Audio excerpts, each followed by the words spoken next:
this hit make my people wanna Don't this hit make my people wanna Don't this hit make my people wanna Watch the series finale of X-Men next Saturday morning. Check your local listings.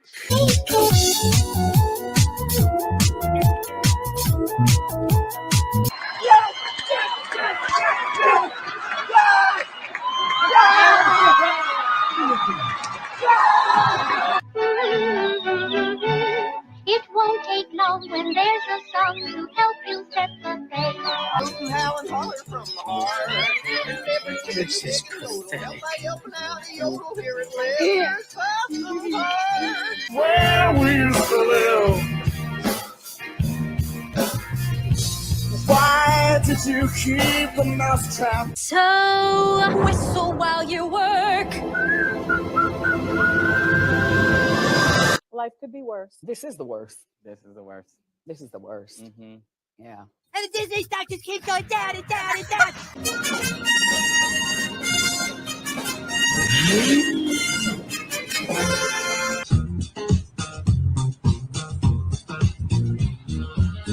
I'm bag of pixie dust. Contraband. Join in, folks. It's yodeling time. They're going to do the Mary Poppins thing. They're going to do it. They're going to do it.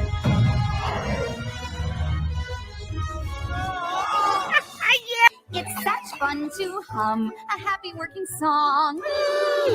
A happy working song. Magic mirror on the wall. The fairest one of all.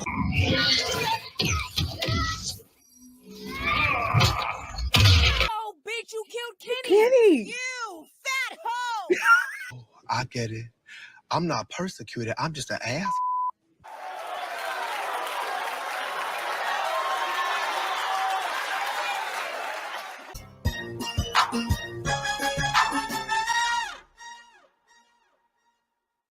If you haven't subscribed to Lorraine yet and you're watching this, you suck. Hello, everyone, and welcome to my channel. I'm Reina Creole, of course, always bringing you that spice when it comes to sci-fi and pop culture analysis because I like to keep it real on this channel.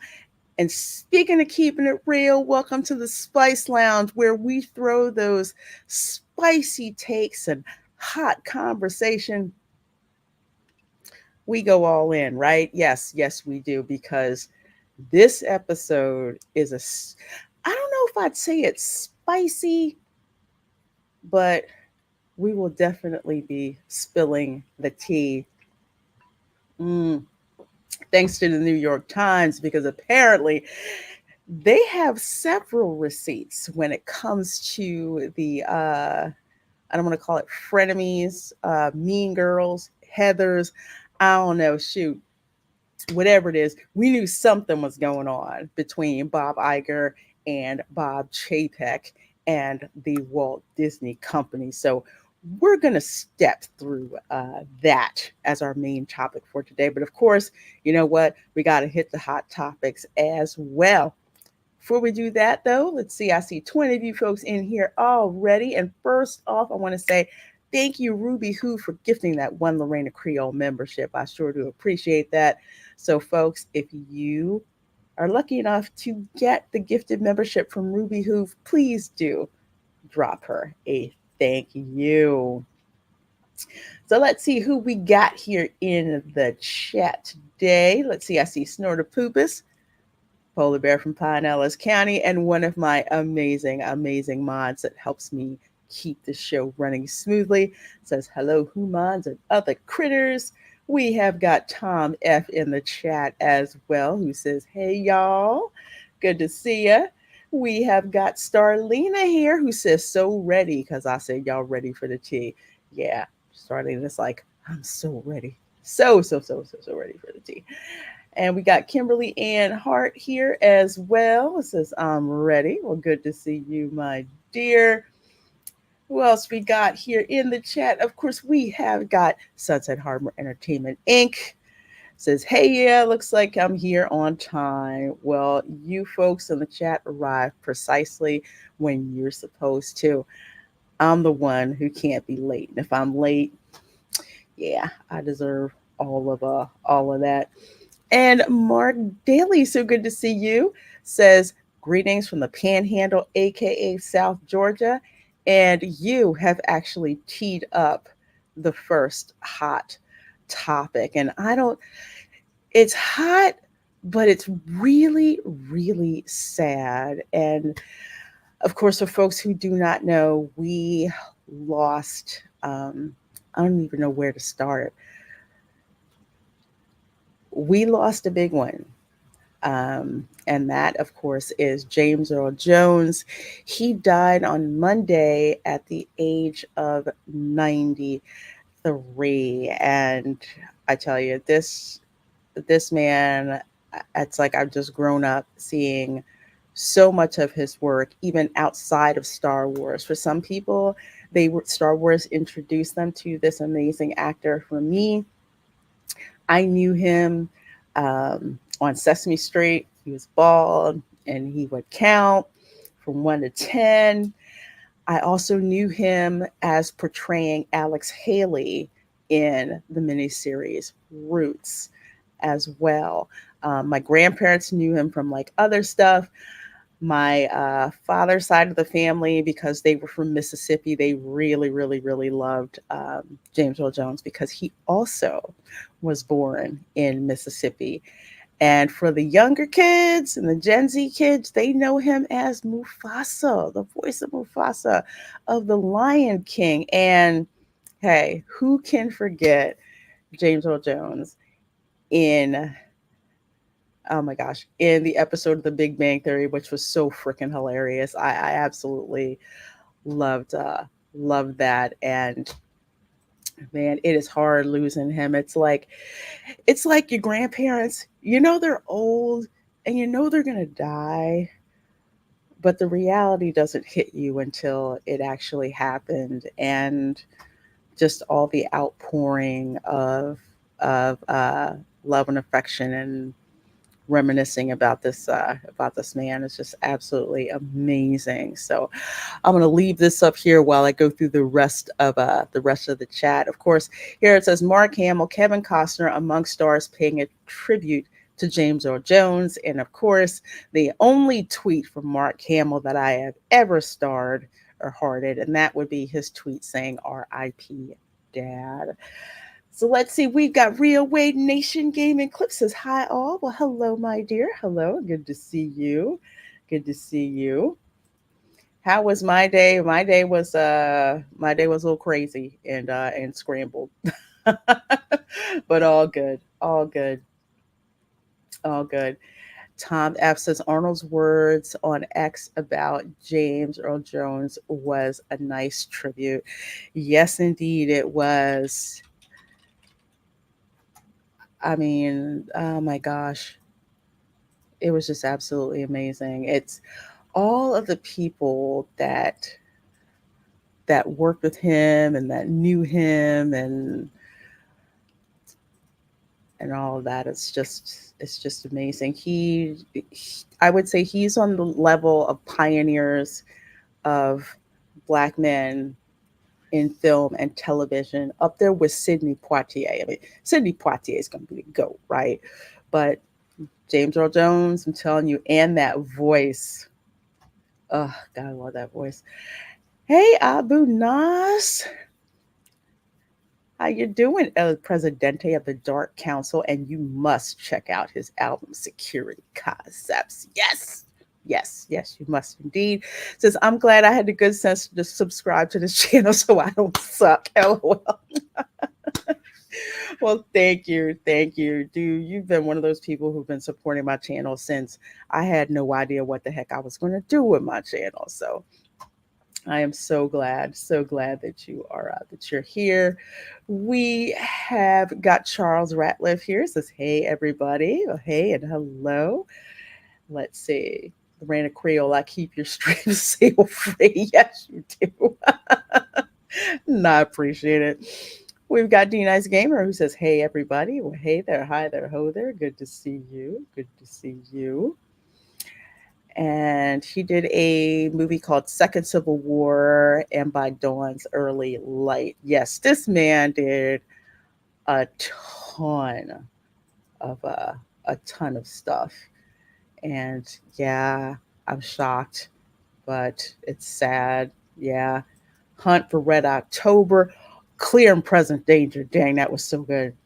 And also in Conan, I saw that not too long ago. Not too long ago. But if there is a film that I would say, and not that many people know about it, which is one that I really loved that he was in, besides Coming to America, because daggone it, James Earl Jones as King Jafar was amazing. And not I can't stand Coming to America Part 2, but let's just say I think you should go back. I think you should watch Coming to America 2 and watch the pre-funeral thing, because King Joppy said, "Well, I'm gonna die, so why not have that party now?" Right? You've got Morgan Freeman narrating his voice. It really hits now. It hits even harder. One of my favorites, Gardens of Stone. Really? I had not heard that one before. Awesome. Awesome, awesome, awesome. Oh my gosh. I thought it was funny. Eddie seemed to be a spotlight stealer. Eddie Murphy and James Earl Jones together. I tell you, that's something else. I absolutely loved it. Love you, Lorena. YouTube is brighter with your presence. I'm working night court right now, but had to pop in to show support for my DC producer. Oh, well, thank you, my dear. Thank you. And hopefully the stream will make your night go by faster. I really hope so, my dear. Let's see. So, yes, the official Star Wars account was, I think they were caught off guard. So I was watching them. So eventually they did come out and they did make a statement, and I have to give them credit because they actually put it over here on Star Wars, StarWars.com, and I'm actually going to drop the link in the chat so you guys can have access to it. James Earl Jones, 1931 to 2024, the actor who gave Darth Vader his iconic voice, has passed away. So folks had things to say. Kathleen Kennedy said James Earl Jones is one of the most versatile and talented actors of our time, with an iconic body of work across film, stage, and television. Yep, exactly. Exactly. They missed his birthday, they missed all of that stuff, but I think they knew that they would basically get drawn, tarred and feathered, hauled out to the crossroads at midnight and set ablaze if they did not say anything. Hey, the major. But she also continues, the menacing baritone he brought to Darth Vader will forever be beloved by fans and regarded as one of the great villainous performances in cinema. His commanding presence on screen and warm personality off screen will be greatly missed. But bump that chick. Here's what I want to hear. I want to hear what George Lucas had to say, because quite frankly, aside from Mark Hamill, George Lucas is the only one really who I'm going to remember him talking about James Earl Jones. He says James was an incredible actor, and that's an understatement. He knows it. A most unique voice in both art and spirit, says George Lucas. For nearly half a century, he was Darth Vader. It's been that long, dang. But the secret to it all is that he was a beautiful human being. He gave depth, sincerity, and meaning to all his roles, among the most important being a devoted husband to the late Cece and dad to Flynn. James will be missed so much by many of us, friends and fans alike. And I love that he called out, even with all of these accomplishments that James Earl Jones has, giving special praise to the fact that he was a devoted husband and a loving father. So, yeah, it's an understatement how much he's going to be missed. And a point of trivia: he wasn't credited in A New Hope as Darth Vader because he wanted to give deference to the actor who was actually David Prowse, who was actually in the outfit. So I was like, why did he never get credited for that? Turns out that's why. Don't forget he was in Flight of Dragons. Oh, that one I don't remember. That one I don't. So I'm gonna have to check that out. And wow, he was in Doctor Strangelove, or How I Learned to Stop Worrying and Love the Bomb, a film that influenced writer-director George Lucas. Wow. But James Earl Jones wasn't his first choice, actually. His first choice was Orson Welles, and then probably thought Orson might be too recognizable. So what he ends up is picking a voice that was born in Mississippi, raised in Michigan, and was a stutterer. And that happened to be my voice. A lot of people don't know that he had a really bad stuttering problem. He had to believe, from what I remember, he had something had happened with his parents, and he got sent to live with his grandparents in Michigan, and I believe it was like on a farm, and he was so like shaken by that experience. He developed this really bad stutter. He couldn't really talk to people, but he could talk to the animals on the farm. So he said he would talk to the animals, especially the horses. He was writing poetry, and his teachers in school actually encouraged him with that poetry to kind of like perform it. And the more he did, the more confident he got in himself. And the stuttering went away. I mean, who would know that? And that's a story that I share with a lot of students that I've taught and tutored over the years, who kind of feel self-conscious that, they stutter. I'm not the greatest speaker. And then I tell them about James Earl Jones and they think I'm lying. I'm like, no, no, I'm not. No, I'm not. I'm definitely not lying. It's amazing. And he loves telling that story to like encourage people. Thanatos Felicitas says, I liked him in the Bingo Lawn Traveling All-Stars and Motor Kings, Billy D. Williams and Richard Pryor from 1976. Can I tell you how many times my dad made me watch that darn movie? Still to this day, I'm just like, why are we watching this movie? But yes, I remember he was in there. I was like, oh, Darth Vader's in it. Yeah. He also reads poems. Prose Raven on a Simpsons Halloween special. Yeah, this guy had an absolutely amazing voice. He's such a wonderful person. We'll get to the rest of the hot topics in a little bit.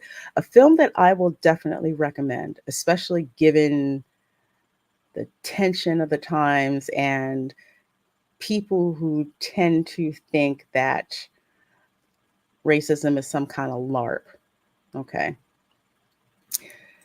I highly suggest going to see, or well, actually you can go see this film. I think it's on, where's where I am? Oh, it's on Pluto, even better, for free on Pluto. There is a movie called A Family Thing, starring James Earl Jones and Robert Duvall. James Earl Jones and Robert Duvall their characters are half brothers. And they come together, I think, for a funeral of one of the relatives, and it's the one matriarch, I believe, that's been in contact with the family. Apparently, his mother died in childbirth, giving, birth to his half brother. And he harbors so much resentment against them because they were raised in the Jim Crow South, and his half brother was very, very fair looking, and nobody knew that he was half black. So you had other people in the family trying to get them together to get over the past resentments and everything. There's a part where they're out there fighting in the yard and Mima and Madeira comes out and said, "Are y'all fighting?" And she's blind. They're like, "No." But it really is a wonderful, wonderful story. So definitely check that out. Enjoy the rest of your evening, my dear. And thank you. Thank you. And Soul Assassin says Arnold Schwarzenegger said he was the biggest help in his career. On the set of Conan, James would teach him how to deliver lines and rehearsed all the time with Arnold. See, that is just absolutely amazing. So, folks, James Earl Jones, I want to say gone too soon, but it stinks. But at least we have all of his body of work. And I want to say his most important body of work, besides being a loving husband and father. In one of the audio books for the Bible, he does the voice of God. So I actually have that. So I think I need to go and do that. Yeah, gone too soon. Yeah, I thought Betty White was going too soon too. I was not happy about that. But yes, definitely. James Earl Jones, gone too soon. Much, much, much beloved by the fandom. Indeed. Andrew Shakes. Yes, indeed. All right. So let's see. Let's go to another hot topic. And I got to show y'all this because this is so freaking funny. So you remember the Minecraft movie teaser and how freaking awful it was? You're going to make me like sort of purpose. But yeah, the Minecraft trailer is now up to 1.5 million downvotes to 638K upvotes. I think this is worse than the Snow White trailer. So it doesn't bode well for the Minecraft movie. Doesn't help that Jack Black is in it because he's been running his mouth of late. But yeah, 1.5 million. And for people who think I'm making it up, I have the Chrome extension. Okay, I have the Chrome extension that interacts with the API on the backside with YouTube's servers. Yes. If you do not have the interface to that API, you will not be able to see the downvotes. So that's why I can see the downvotes, because I downloaded that Chrome extension. I'm never getting rid of it, man. Let me tell you. Yeah, I want to forget that trailer. It is, I don't know what it's awful. Now I will say, all right,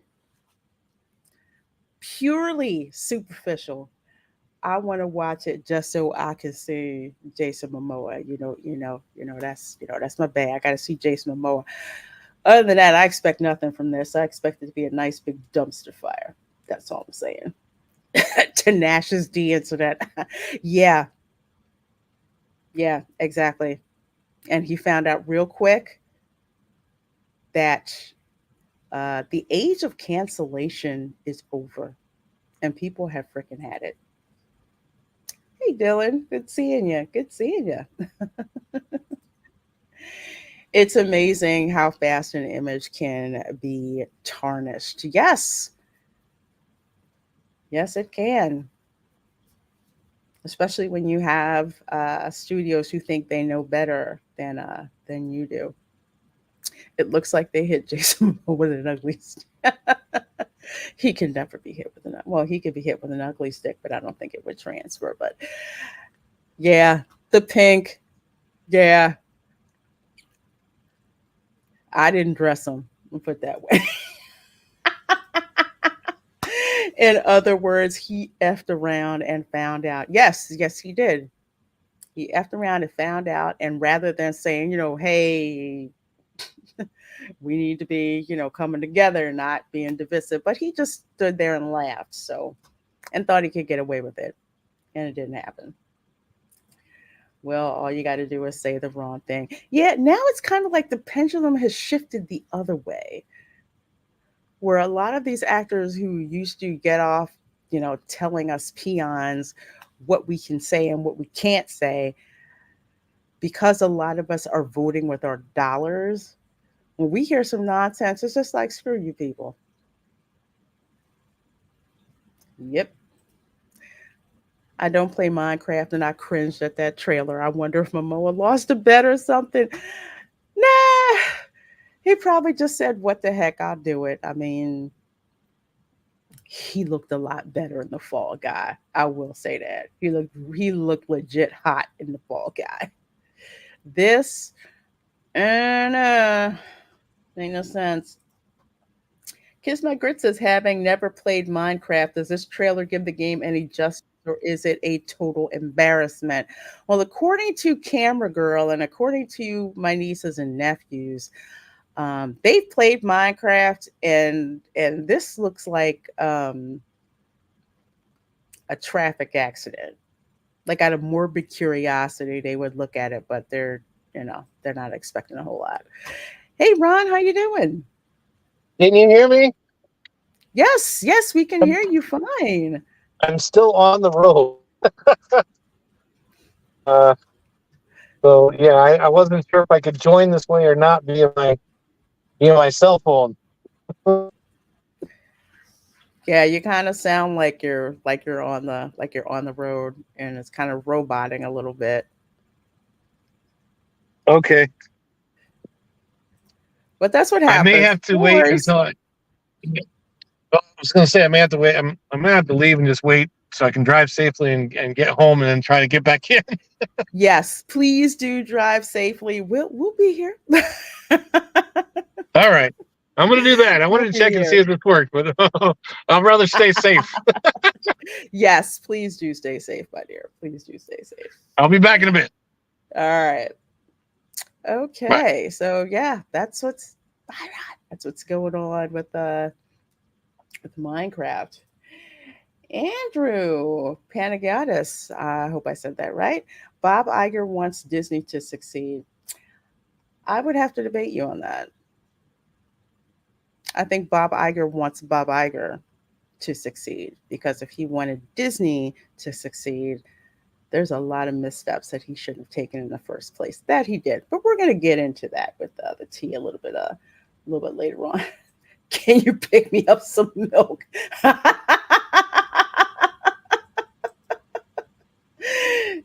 Okay.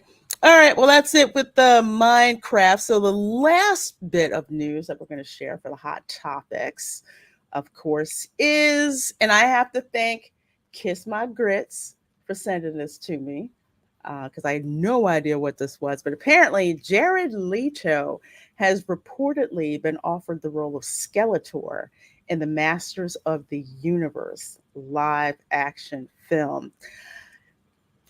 I'm not really feeling this at all. I've seen Jared Leto as Joker, and wasn't he in Morbius? I think he does not have the big bad gravitas, as far as I'm concerned, to be Skeletor. I mean, this is Skeletor we're talking about, not one of Skeletor's lackeys. Okay. Skeletor is one of the ubiquitous cartoon villains up there with like Cobra Commander. Okay. This is not very good casting. I'm not too happy with it at all. You're welcome, LRC. Well, thank you. Thank you. I don't know how this, first of all, I'm not down with the live action, really. And with Masters of the Universe, so far the casting choices that I've seen have not really thrilled me at all and have made me want to see it. And it's bad enough. We had the Netflix abomination, how that started. Okay. Even though, oh my gosh, was it Revolution? Yeah, even though Revolution was actually pretty good, Revelation was crap. And I don't really trust them with this. Let's see. All right. The first one was so good. How can this fail? That's yeah. Yeah, I'm trying to forget that first live action one for sure. Well, that makes one more reason not to watch that movie. It's not giving me any feelings, any real feel. I think they're just vanity casting for right now. Well, for two reasons. One, they've all pretty much the powers that be doing all this with Masters of the Universe, especially Kevin Smith. They've already pissed off a majority of the Masters of the Universe fan base, including yours truly. I have ripped that Netflix thing 3 Ways from Sunday. I mean, the second season, yeah, that was actually, pretty okay, but just PO'd. And so didn't care. Bonzo Kilborn Skeletor should be a large, imposing fellow. And I'm not feeling it with that. I mean, I would even take Dave Bautista, not the skinny Dave Bautista we have now. I don't know what the heck happened to him. I mean, buff, beefy Dave Bautista from Guardians of the Galaxy. Hey, Jerry Minoza, good to see you. Good to see you. Good to see you. All right, let's see here. Jared Leto's agent must have a lot of dirt on every producer in Hollywood. Hollywood is definitely an interesting place. Definitely an interesting place, which this is going to be a great segue into when I start with the tea here. So I'm going to preface this by saying your girl lived in Los Angeles for 5 years. I've spent a lot of time around where Disney Studios is in Burbank. People who I knew who worked at the studios in Burbank. Executives, creatives also who worked at Disney. And I've been in that Hollywood bubble. So I know what it's about. So I'm going to give you guys some additional context to this, because in a nutshell, what you have going on at Disney is a very narcissistic personality who is Bob Iger, who all he really cares about truly is Bob Iger.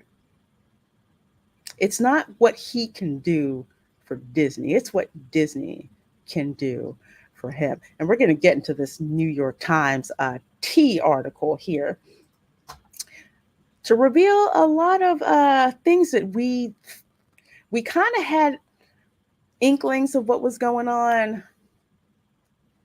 But now, yeah, we know a lot more. Buff Batista is gone and not coming back. Yes, and I'm PO'd about that too. Because he was pretty much a jerk, but I like looking at his body though. I'm not gonna lie.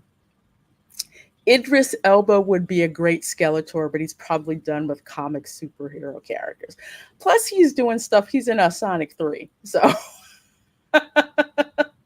yeah, Idris has tons and tons and tons of work. So I don't think he would do that. And yeah, he isn't. He looks like you could, and he'd fall over pretty much. Oh, yeah, girl, spill it. All right, well, let's go ahead and start spilling it. 37 of you folks in here watching, and I cannot wait for Ron to get here safely. Dude, don't rush. Don't worry. So from Pirates and Princesses, because I have to thank them for turning me on to this article, Bob Iger is portrayed as the mean girl of Disney in a new gossip piece about the CEO feud with Bob Chapek. Now let's see, let's back it up a little bit. Folks, remember Bob Chapek was made CEO of Disney. Before that, I believe he was Parks chairman, and I like to call him, and a lot of other people like to call him Bob Chapek because of all of like the cuts that were made, benefits for cast members, hours, offerings in the park were cut back, things like that. So he already had a reputation of being that way, but making him CEO revealed a lot of stuff that was going on over in Burbank. So let's see. We'll go here with this before we get to the New York Times article, because we're going to go to the source. There's a lot of stuff that is in that article, so I'm going to be jumping around in certain places. I think when I printed it out, I think it was like 45 pages or something like that. So we're going to be doing a lot of seeking and finding while we're in there. But a great way to kick it off, of course, is this article written by Geeky Sparkles, aka Cambria Pratt, over at Pirates and Princesses, our good friends over at Clownfish TV. Says Bob Iger is currently the CEO of Walt Disney Company again, after handing the reins over to ex-CEO Bob Chapek. However, a new report by the New York Times gives insight into the feud between the two Bobs, and it does not paint a flattering image of Iger. Instead, Iger comes across as petty, passive-aggressive, and vindictive, making him seem like the mean girl of the Walt Disney Company. And that is not an understatement. After not only reading the New York Times article, but seeing him talk, seeing how he avoids questions on the investor calls, and considering the last shareholder call that they did, that he didn't even take live answers. They had like an AI voice reading the questions. It's not about the Walt Disney Company. It's about him. So yes, petty, passive aggressive, and vindictive. And we're going to get to examples about that in the actual article. It was reportedly so bad that Brian Friedman, an LA lawyer, told the New York Times that he had advised Chapek that he had a very strong legal claim against Bob Iger for illegally interfering with his ability to do his job. But Chapek refused to sue, as his family was a Disney family, so he couldn't bring himself to file a lawsuit that might hurt the company. Now, it's one thing for some people, they really don't feel comfortable suing certain companies, and that's kind of like, I guess, an Achilles heel with Chapek. It's like he doesn't want to sue the family, so he couldn't bring himself to do that. But in hindsight, he might think it was maybe he probably should have sued him. It's not like he didn't have a case at all. So again, very strong legal claim that they would have been able to do. I thought his name was Eeyore. Oh, Chapek. No, we called him Chapek. That's what he called him, Bob Cheapskate. Hey, Black Superwoman says Iger not giving up the office should have tipped Chapek off. I miss Eisner. I think, yeah, I agree. I think with Chapek, and it's mentioned in the New York Times article, that Chapek pretty much idolized Iger and really didn't think that he was going to stab him in the back. And he wasn't really hip to the C-suite games. That's the other thing that goes on in the C-suite. There's so many freaking games that are being played. And honestly, he was just naive and didn't think that it's like, it can't be that bad. They can't be that vindictive, can they? Apparently, yes.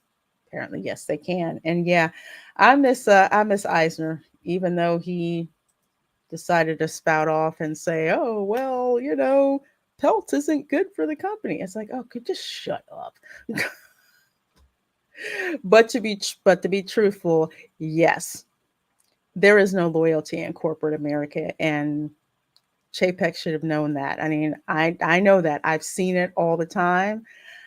There's been times when I've worked with people in the C-suite. I couldn't have certain people in certain meetings because they didn't like somebody, or somebody took their funding, or it was just crazy. Or if I happen to talk to a CEO or a VP, they're like, "Well, why are you talking to them?" I'm like, "Because they talk to me. What am I supposed to do? Not talk back to them?" It really is a petty thing that goes on. So I think what we're going to do is I think we're going to use the pirate and princess article instead, because Geeky Sparkles, they did a really good video on this, and I really do want to give her credit for just how much of this stuff that they've managed to condense and put together and all this stuff. So I've actually put that in there where you guys can go and pick it up. It's, oh my gosh, it just goes on. It just reads. It's so much freaking tea in there that literally I had to print it off for posterity, because I'm going to go back and look through some of that stuff. So what did Bob Iger reportedly do? Well, let's see. While Iger agreed to the decision to replace Bob Iger with Bob Chapek, he seemingly had reservations from the beginning. First, he wanted to ensure that he stayed on as the chief creative officer and chairman of the board, and then that his successor would report directly to him and the board instead of the Walt Disney board. This is a problem. The CEO reports to the board of directors, not to someone who refuses to leave when he no longer has a job and the board of directors. So that's already a violation right there. Every company that I have worked at, every CEO that I have worked with, every CIO I've worked with, they report to the board of the company. So how much hubris do you have to say, okay, so I'm going to bow out, but guess what? You got to report to me in addition to reporting to the board.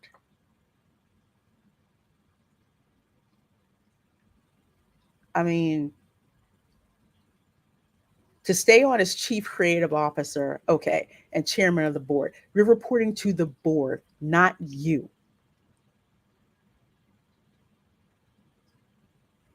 I mean, how big of an ego do you have to do something like this? Yeah, you can't be out if you're still doing side stuff that's not leaving. Yeah, exactly. Read like an obituary. Yes, well, no, it reads like a really, really long gossip rag spread. I mean, it's got a lot of corroboration that's in it, but I'm just like, oh my gosh, this is going on forever. So I'm gonna print it for posterity so I can keep it and make notes, in case a sucker gets yeeted off the internet, which I think the Wayback Machine has pretty much grabbed it by now. But yeah, Chapstick got that Caesar treatment. Yes, he did. He totally, totally did. Totally did. Mark Daly, Iger took up permanent residence on my hit list when he came out against Florida's anti-grooming bill and likened it to the civil rights struggle of the 1960s. Yes. I'm like, where do you get off with the hubris to say that? It was so indignant. And I remember people, I'm not going to name names, but y'all know who we are, who were like, oh, Iger's going to win. And, he's going to make DeSantis look bad. And, Disney can just pack up and move. No, Disney didn't pack up and move. Disney wound up losing, okay, because they do not have, well, how would you put it this way? Well, first of all, they violated the darn agreement with the Reedy Creek Improvement District. Okay, they cannot vote themselves government powers, which is what they tried to do. But at the very least, they basically told Florida voters, you don't know what's good for you.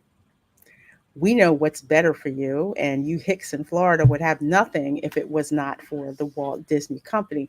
Again, that's that bubble thinking in Hollywood. And I've been out there and I've been around it. They don't care what you hicks think. Just shut up and just consume product and give us money. It's pretty much what you want. E-I-E-I-O. Him staying on in any capacity and having the CEO report to him, red flag. I'm not taking that job. Yeah, it seems like from everything that I've read, Chapek just did not believe that this would happen to him, that he would get stabbed, in the back. But here's the thing. It's different when you're down in the trenches. No one's really, they're paying attention to you, but not really paying attention to you.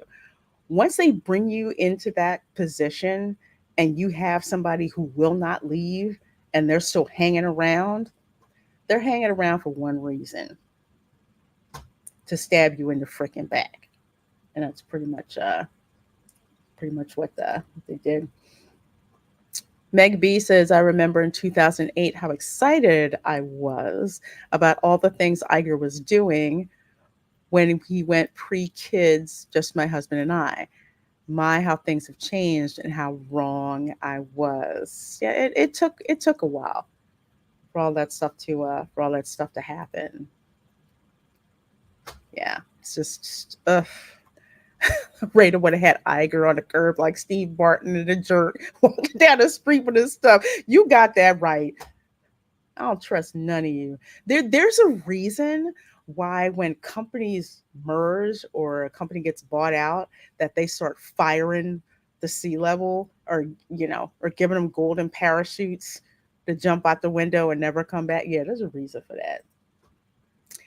Hey, Kiss My Grits says, we knew a lot of this last year when the CNBC exclusive dropped. So now I'm curious why the New York Times released essentially the same story a year later. Internal sabotage happening in Burbank. That is very possible because you've got people in the Walt Disney Company, they can't be creative anymore. And you can only push people so far. It's kind of like pissing off developers to the point where they release some information about the company that you don't want released. That's pretty much what's happening on here. I smell something rotten in the state of Burbank. Yeah, real rotten there on Buena Vista Boulevard. I'm going to tell you. Beautiful downtown Burbank. So the announcement of Chapek's promotion made it obvious there might be issues. During the press conference, Iger looked sad, like someone kicked his puppy. And Chapek looked scared. It turns out that it was because Iger allegedly didn't like the attention being off himself, and Chapek knew his boss's body language, and he was not happy. Look, Iger looks like a little kid who you just smacked and says, sit there in a corner. Go sit there next to your brother and think about what you did. That's exactly what he looks like. And how you would think that if you're doing what's best for the company, you're just like, this is the new CEO. We're here to support him. We cannot wait to see the great things that he's going to do for the Walt Disney Company. Now, you got this dude sitting here looking sad, like somebody stole his bike and kicked him in the ass. And Chapek, because he knows the body language of Bob Iger, because he's worked with him, he's like, this is not going to go well. This is like a codependent relationship, okay? Where it's just like, I'm not okay, if you're not okay. And that's exactly what it is that you're seeing here. And we were wondering, why did Chapek look like a deer in the headlights? We're like, why the heck is that? So that's why Bob Iger did not like the fact that the spotlight was no longer on him, but that it was on somebody else. And that's one thing about narcissistic people. They cannot stand for somebody else to be in the spotlight, except for them. That's why they're horrible to have at parties or like celebrations to like honor people. It's all about them, and it just makes people miserable. It's just like, why the frick are you here? You know, harder, daddy. Chapek took her to Whitville. You shouldn't look like a hostage when you're getting promoted. Yeah, you shouldn't have.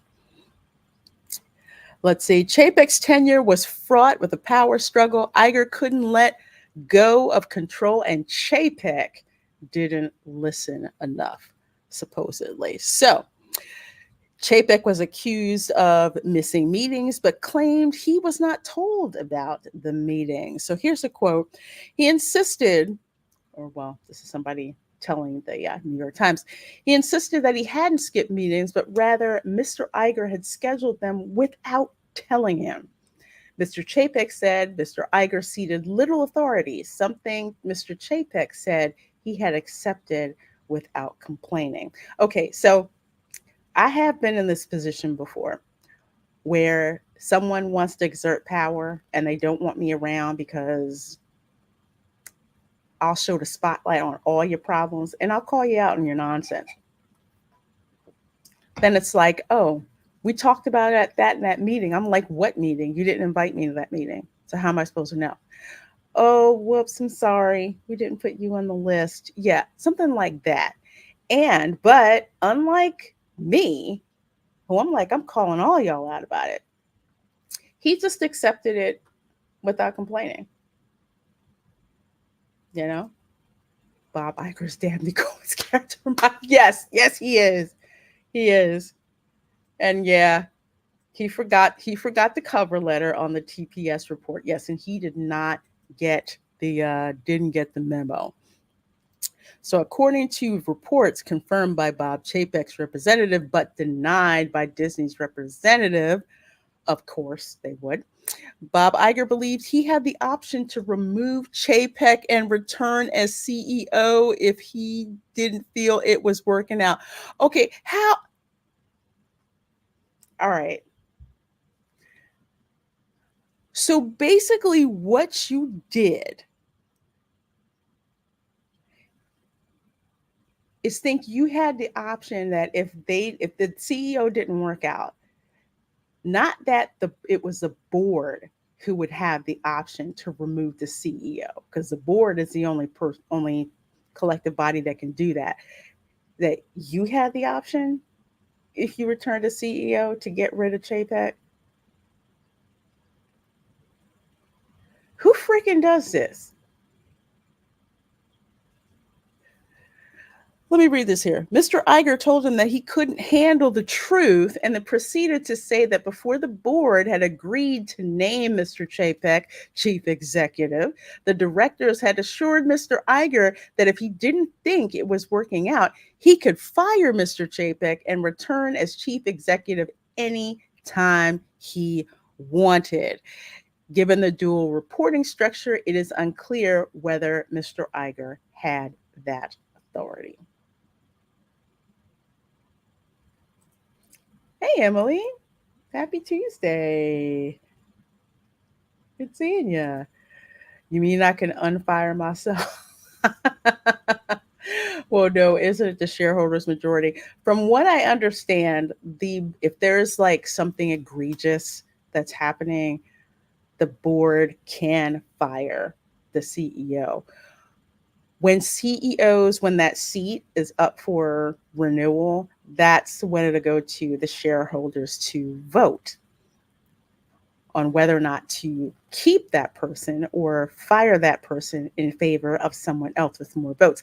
That's what happened with the last shareholders meeting, why Peltz had so many shares, Perlmutter had so many shares, and why they were campaigning to the shareholders about don't vote for this guy, don't renew them, don't renew that person, vote for this person.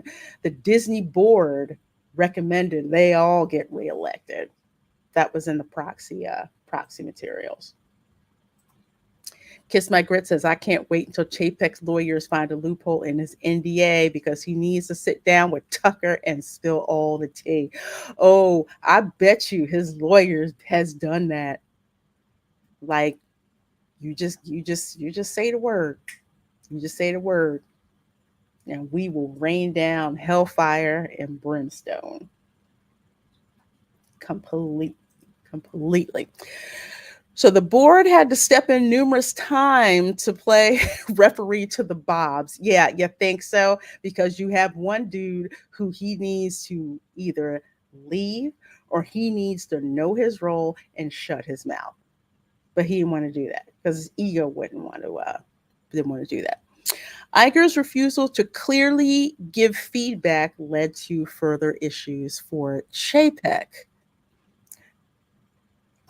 So let's see. Hey, Ron, how you doing?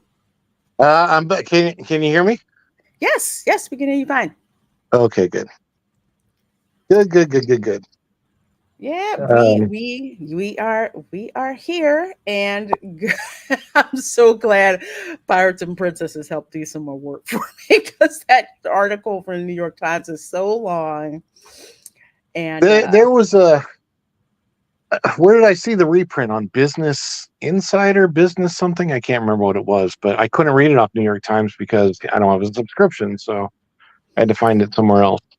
Yeah, I got it and I printed it out for posterity because Good Lord. There is so much tea in that. I wanted it in case it got yeeted off the internet. I would have concrete proof that this is what they said. I still say the short version is Bob Iger never left. No, he didn't leave. He didn't want to leave, and he wanted to make it so that he could get rid of anybody who got in his way. I'm telling you, the hubris is just something else. So let's see. Get any further. Iger's refusal to clearly give feedback led to further issues for Chapek. So sadly, the issues continue to get worse. Bob Chapek decided to restructure the company with the emphasis on streaming and direct-to-consumer offerings due to the pandemic. Ahead of announcing the new Disney Media and Entertainment Distribution, of course, DMED, Chapek allegedly got support from the Disney board and spent a lot of time discussing his ideas with Bob Iger. Yeah, that was your first mistake, dude. So DMED would take power away from creatives, but it would release content on Disney Plus. Of course, this was during the pandemic. And Iger seemed unenthused, but he didn't object. But instead, Iger told Disney Entertainment co-chair Alan Bergman that they would not be moving forward with the restructuring just minutes after Chapek left the discussion with him, thinking he had to go ahead to restructure.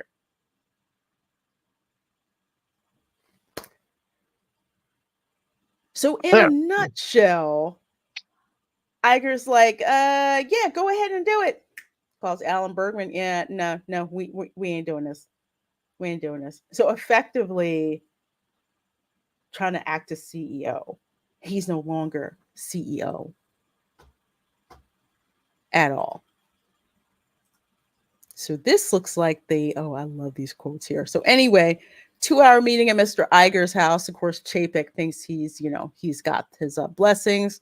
He's heading back to Westlake Village. Westlake Village is in the Valley. I used to live not too far from Westlake Village in Encino. But Iger lives down there in Brentwood, OJ's old neighborhood. I like bringing that up. That is OJ's neighborhood. Hey, that's a killer neighborhood. Oh yeah. It'll be the death of you for sure. Sure. Just make sure you park your white Bronco where no one can see it. Anyway, Make sure Iger you got just told me. the right pair of gloves with you. Oh God, I freaking love this. So let's see. Bergman called him, and Iger just told me we're not doing the reorg. Bergman said, according to Mr. Chapek, he said he hates it, and Chapek's like, no, it's on. He talked to him 10 minutes earlier, and Chapek called Iger and asked, did you say this to to Alan? And Iger's like, yes, I hate it. Chapek's like, why didn't you say that to me? Mr. Iger didn't answer. Kids, that is called a bitch move. Oh my gosh. Absolute Yeah. without that is a textbook bitch move. I would have had more respect for Iger if he's like, yeah, I did say that. That's full disclosure. Not you're just gonna sit there and you're not gonna say anything. But Chapek did it anyway, and the stock climbed. The board backed Chapek at the time, and Iger was reportedly angry. So basically, what this did is it uncoupled the money from the creatives and put it in a more traditional structure. So the creatives had to kind of be in this position where it's like, what do you mean we have to qualify what we do? And I think Chapek was setting up like touch point meetings with each of the heads, the creative heads, and they didn't like it because they're like, why do we have to justify what we do to you? Usually we just tell Iger what we're going to do and we do it. They didn't like that. I have a theory about why Iger was like that.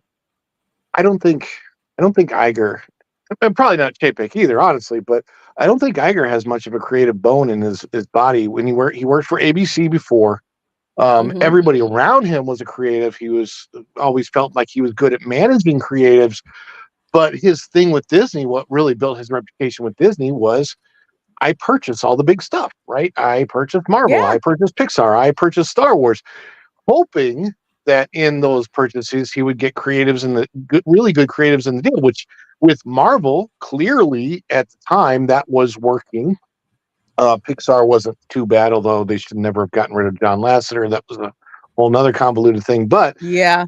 I think Chapek came in and he had different ideas about how he wanted to manage this because he wanted to make sure the creative ideas ran through him, and with Iger, it was like, I don't think Iger would know what was really going to work.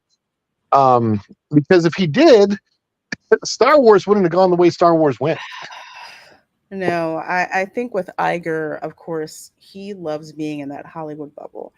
He loves rubbing elbows with the creators, the people who actually do the jobs. And not that I'm gonna generalize all creatives, but yes, I have worked around, some of y'all. Some of y'all just want to be able, you're kind of like engineers who want a big, huge pot of money to do whatever. And that's not always the case. And once you put limits on that and justifications for that, that tends to get people's ire up. And Iger is not a creative at all. He just hangs around a lot of creatives. It's like, I'm not a doctor, but I just hang around a lot of doctors in real life. But of course, we all know what happened with the Black Widow film, a film that came out. I mean, Black Widow was dead. Why the heck does anybody care about this? But they did this anyway. Chapek did a split release with the film in theaters and on Disney Plus.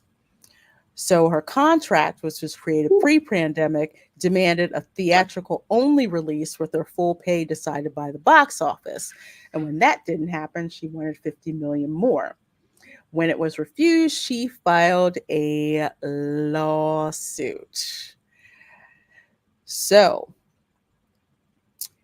Bob Iger was overseeing creative operations, and he released a statement that Chapek also worked on and contributed to.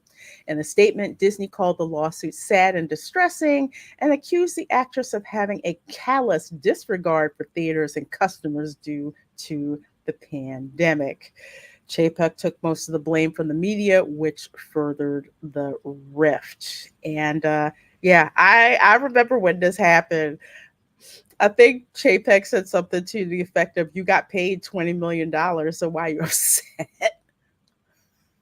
And that didn't go over well with the creative folks at all. I mean, he was right.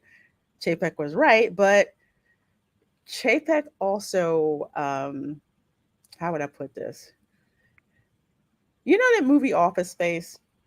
where the guy he says engineers are not good with people. That's what Chapek is. He's not Yes, that's true. he's not good with people. And when you're dealing with creatives, you kind of have to phrase things a little differently. You have to, you can't come out straight and punch him in the face right away. You can't really do that. So that didn't go well. And I think go ahead. that when Chapek first came in, that's why people were so surprised, because everybody had seen him on stage at D23s before, and he never had a presence on stage that was positive at all. It was just like, okay, I'm Bob Chapek, I'm the head of the parks division, and here's my stuff and that I'm presenting. And the stuff was always really cool, but he wasn't a very good presenter. And that's why, like, when it first happened, people were like, why Bob Chapek? And I think now when we have the hindsight, we can all see that Chapek was the perfect scapegoat. It's not like you could have had Tomorrow come in at that point in time, and then Iger wouldn't have had a reason to come back. It never felt like, even for me, and I was working for the company at the time. You have to remember, during all this, I was a cast member, I was a Disney employee, and even during that, I didn't have the faith. Like when Iger left, I'm like, okay, this is so weird timing, because he left right about the time that the Chinese parks were shutting down already. We knew that it was coming to Disney World. I personally, I will honestly tell you, I did not think that they would allow that to happen in the United States. I really did not. Not a mentally, when they actually announced that the parks were shutting down in the United States, I was like, are you freaking crazy? Are you absolutely, like, who like it? I mean, I understood there was an unknown element to the disease that existed out there, but I've lived through many, many, many pandemics that were called pandemics before, and we never reacted like that. So I'm like, this whole thing is so weird. And obviously at that time, I think there were like 200 plus CEOs that dropped their positions all within the same month. And it was all February. It was like, this is so, it's not, I mean, it wasn't just Disney, but it's just so weird. And, working for the company at the time, when Chapek came in, I'm like, dear Lord, please let this guy resolve this thing as quickly as possible. And then Disney World started to get back on its feet. But apparently Iger was at first not very happy about Disney World coming back open so early. Iger wanted Disney World for some reason to stay shut almost as long as Disneyland ended up staying shut. Now, he ended up getting mad about that. I mean, the whole thing is, I mean, if you were trying to write this in 2017 as a fictional story, this would seem really far-fetched. And now we're looking back, and this happened in real life, and it's like, wow, this just seems like, it seems like fiction, and yet here it is in reality. It's bizarre. It's very bizarre. And if we go back, like two things I want to talk about. So if we go back to when the pandemic happened, and we all remember the rhetoric: get the shot, wear the mask, this, do this, it was absolutely crazy. And in California, they're pretty much nuts about it. Like all they want to talk about is lockdown. Within the state of Florida, it's just like, no, people need to work. This is a state that depends on tourism, and it's very rural. Most of the state of Florida is rural. Disney employs, they're the biggest employer in Central Florida, not Florida total. That would be Publix. Big difference. Because they employ so many people, closing Walt Disney World and furloughing that many people, huge ripple in the economy. But if you go back to the rhetoric that was being spouted by our government at the time, lockdown, lockdown, lockdown, lockdown, lockdown. And of course, Iger wants to be on the right side of history. But what started to happen was they were freaking losing money. And they couldn't open Disneyland, which they did. I think, if I remember correctly, in the New York Times article,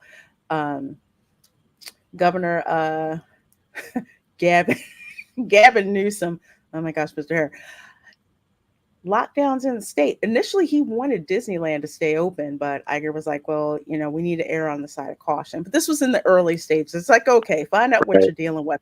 But then they kept it shut down, and the company needed the money. So DeSantis actually helped to have, hey, let's have Disney World, open. So at least you're getting some money that way. So eventually, Iger had to have Disney World open, because with all the parks shut down, no movie production, and considering how much money Walt Disney World puts into Disney's coffers, they couldn't let it stay closed.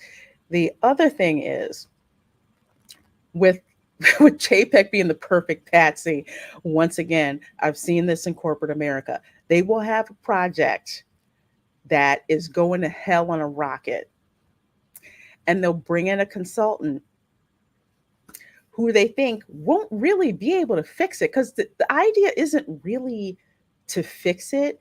The idea is to be able to push the blame off on somebody else. So if you're not able to fix the problem, they can say, oh, see, it was their fault. It wasn't us, it was their fault.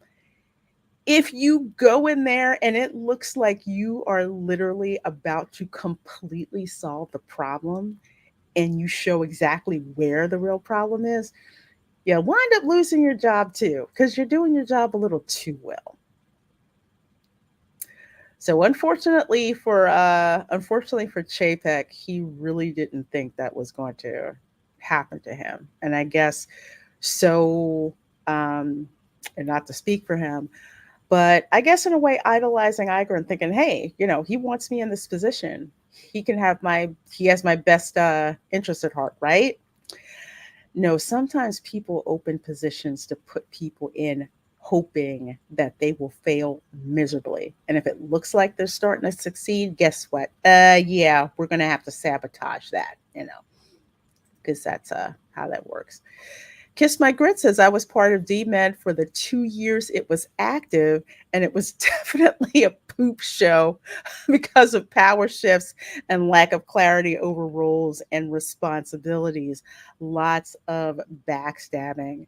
Yeah, when you don't have clarity over who has roles for what, and I've been in that position too, it can be nuts. No one knows what to do. So much backstabbing going on. That's why whenever I'm in a project and I'm drawing up a project agreement, I have roles and responsibilities clearly laid out, and I make people sign off on them. So you can't say you didn't freaking know, or say, oh, that's not my job. Wouldn't it be great if I was CEO? Disney.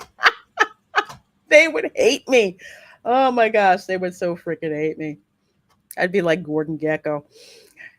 Hey, Theme Park Casual, good to see you. Good to see you, my dear. He says, listening on the drive home. Awesome. Glad you're listening, my dear. And 32, you folks in here watching the Spice Lounge, make sure you hit that like button. I sure do appreciate it. Tell you what, Uh, I would not want to be CEO of the Disney Corporation. However, I would like to be an outside idea consultant for how they can fix the damn company. Just you know not, what? I would agree to a 1-year contract. yeah, exactly. 1 year. And also, if you don't implement these things and it gets fixed, Mhm. I'm out of here. And I need a $10 million on the exit on the way out.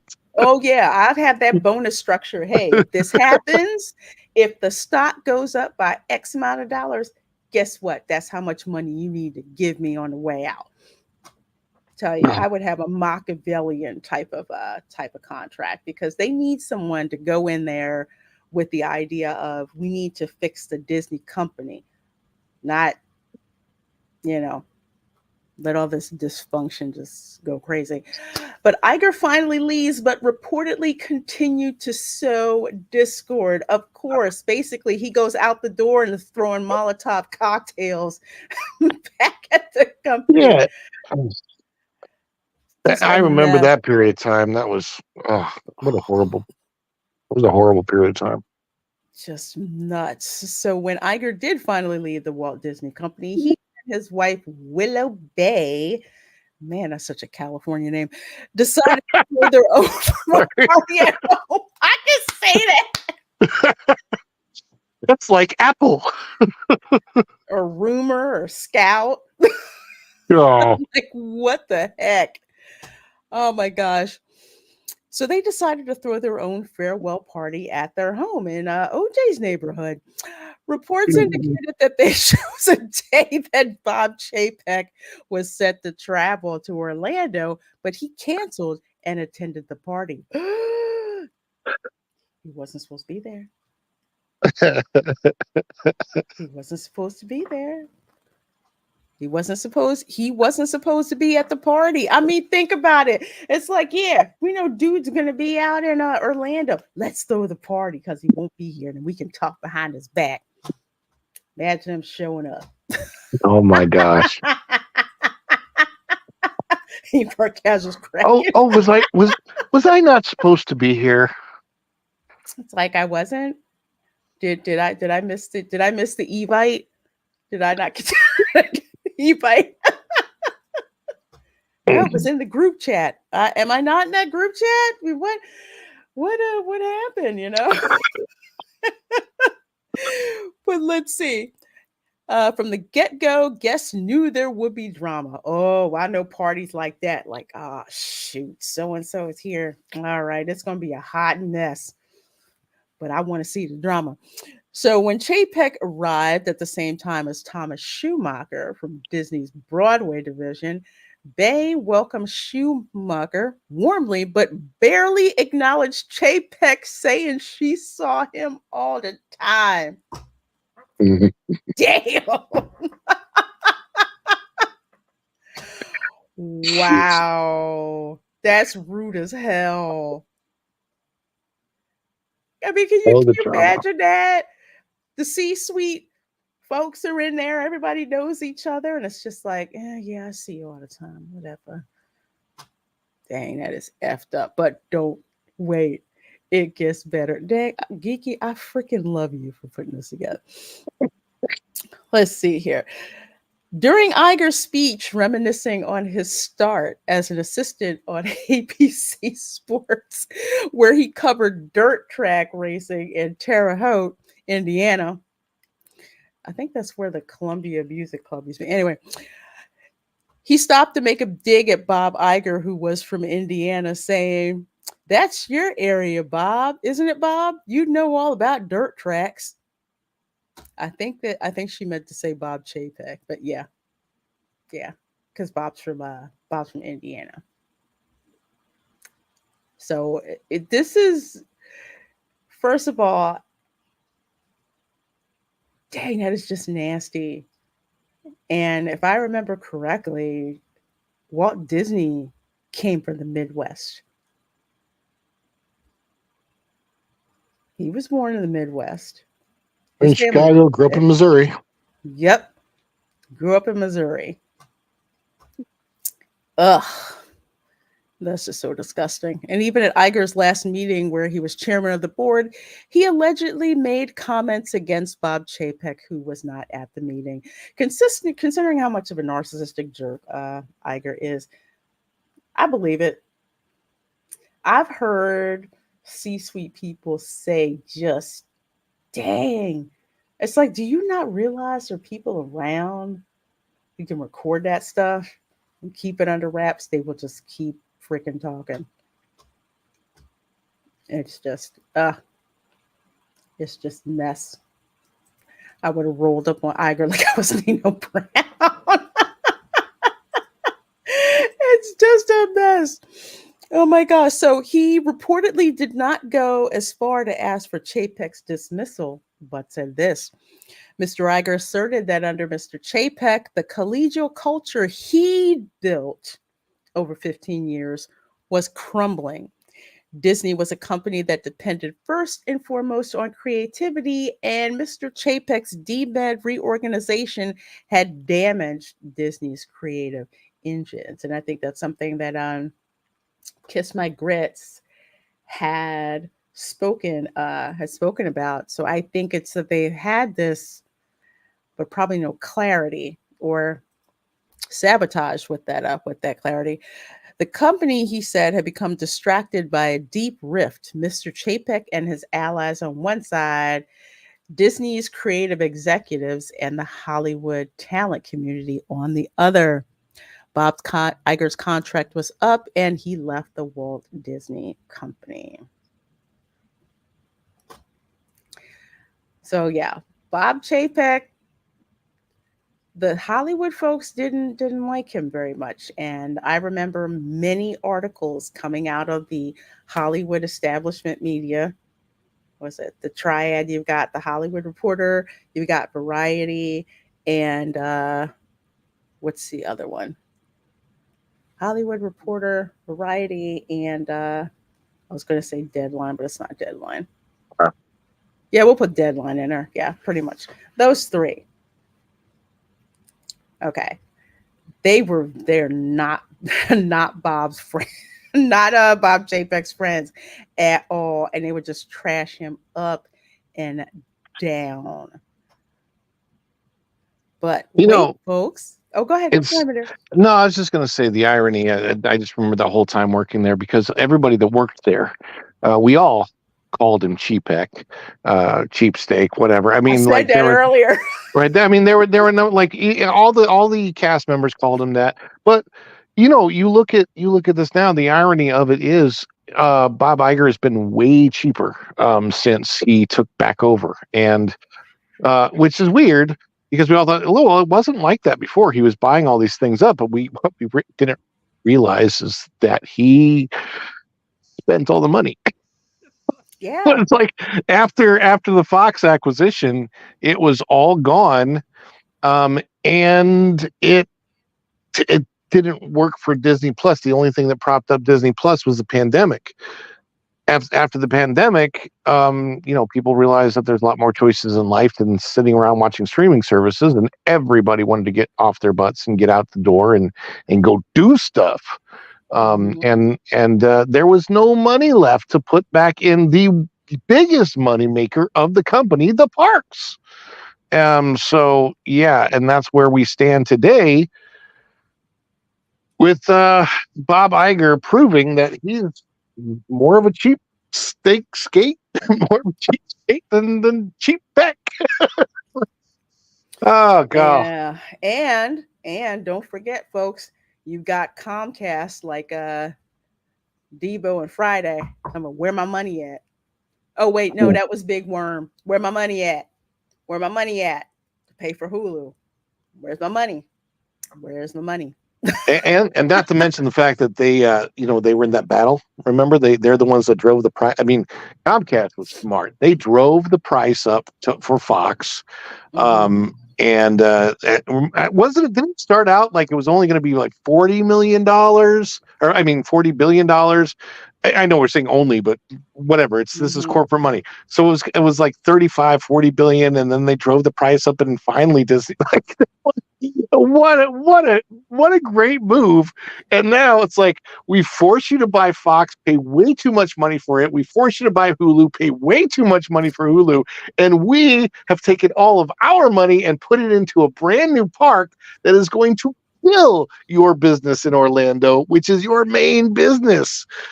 I mean, I'm not normally a fan of the NBC crowd, don't get me wrong, but they have played this game really, really well when it comes to the back and forth between Comcast and Disney. They've out Disneyed the Disney. Yeah, they're probably like, did they really? We said that much, and they agreed to pay it. Tell you what, did a little bit more. People probably taking bets. Like, let's see, are they gonna stop? Are they gonna stop?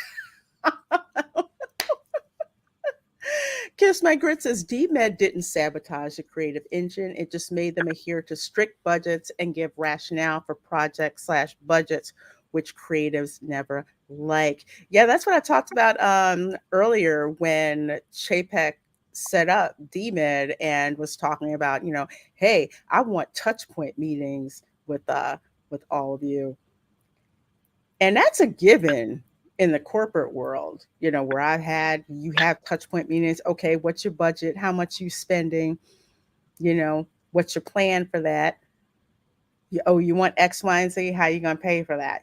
That type of things. Creatives don't like, creatives and engineers don't like being told that there's a money limit. Yeah, I can't tell you how many engineers have cried, but it's cool. We need this cool thing. And it's like, you don't have any freaking money. It's just something else. But he didn't stop after that. Oh, no, wait, there's more. So, of course, we all know about the Parental Rights and Education Bill, right?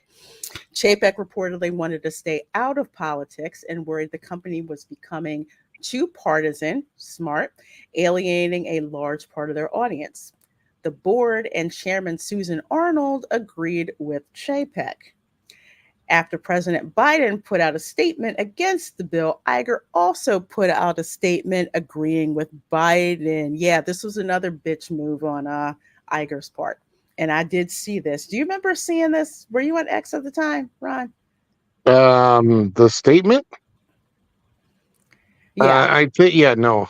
I think that I saw that. Because that whole. Let me tell you how hard it was. And by the way, for people that don't understand the Florida campus, the Walt Disney World campus, yes, there are a lot of liberals, a lot of left-leaning people on the Walt Disney World campus, but not nearly like the 95 or more percent that exist in Burbank, right? So the Florida campus, we've had cast members literally going on, and I know one is a friend of mine that was a cast member that went on Fox News during this time to voice his opinion as a cast member that was 100% against what Bob Iger said. And I remember the question they asked him, they said, are you afraid that, by going against Iger as a cast member that you could get fired? He goes, well, I'm on national news, on Fox News now, so I think it would be a pretty big story if they use this against me because this is my personal opinion. That happened. So, the whole thing back then, it was such a big issue because there are so many of us that don't lean that direction, that don't lean the Iger direction. It was hard. Like we would have conversations backstage. Do we talk quietly? Do we talk? Obviously we don't talk to the guests about that. It's politics. We don't do that. But it was a very walking on eggshells kind of time for at least 50%, if not more, of the cast members that work at the Walt Disney World site. And that was tough. Yeah, it was. I remember how bad things were. I mean, mostly in Florida, it's kind of like, living. We're pretty much coexist. It's not like California, where it's like you have to do this, you have to, be the progressive, you know, leaning thing. Which, because speaking of that, you have I call them the Skittles Nation, because I have to say this. It's different from people, who are LGBTQ, who are trying to live their lives and make a living and do not want people messing with their money. That's completely understandable. But you have an activist bunch out there who are basically, you're not doing enough. You're not pushing back enough.